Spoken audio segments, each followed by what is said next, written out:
જન્માષ્ટમીનો special mohanthal બનાવવાનો છે ને, તો ચલો ફટાફટ બનાવી લઈએ દાણેદાર મોહનથાળ.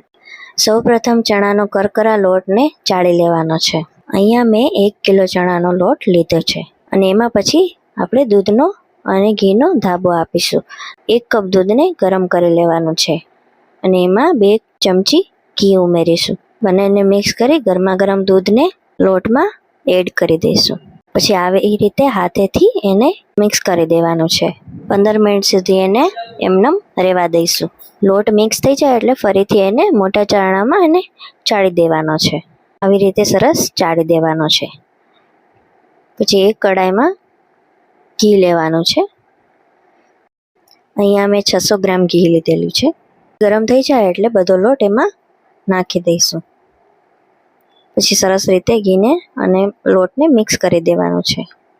શરૂઆતમાં ઘી તમને ઓછું લાગશે, પણ ધીરે ધીરે ગરમ થશે એટલે ઘી છૂટું પડી જશે. લોટ નીચે ના બેસી જાય એનું ધ્યાન રાખવાનું છે, એટલે વારંવાર એને હલાવતો રહેવાનો છે.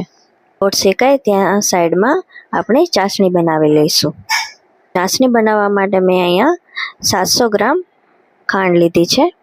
ખાંડ ડૂબે એટલું પાણી નાખી ગેસ પર મૂકી દઈશું.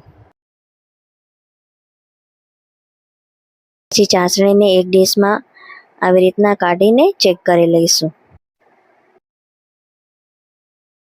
પછી કઢાઈને નીચે ઉતારીને એમાં ગરમા ગરમ ચાસણી એડ કરીશું. એડ કરતી વખતે ધ્યાન રાખવાનું છે, કેમ કે એમાં ઉભરો આવશે. પછી બંનેને મિક્સ કરી લઈશું. પછી થોડો એલચીનો પાવડર નાખીશું અને બધું મિક્સ થઈ જાય પછી એને વાસણમાં એને ઢાળી દઈશું અને ઉપરથી પિસ્તાનો ગાર્નિશિંગ કરીશું. ઠંડુ થઈ જાય એટલે એના પીસ કરી લઈશું.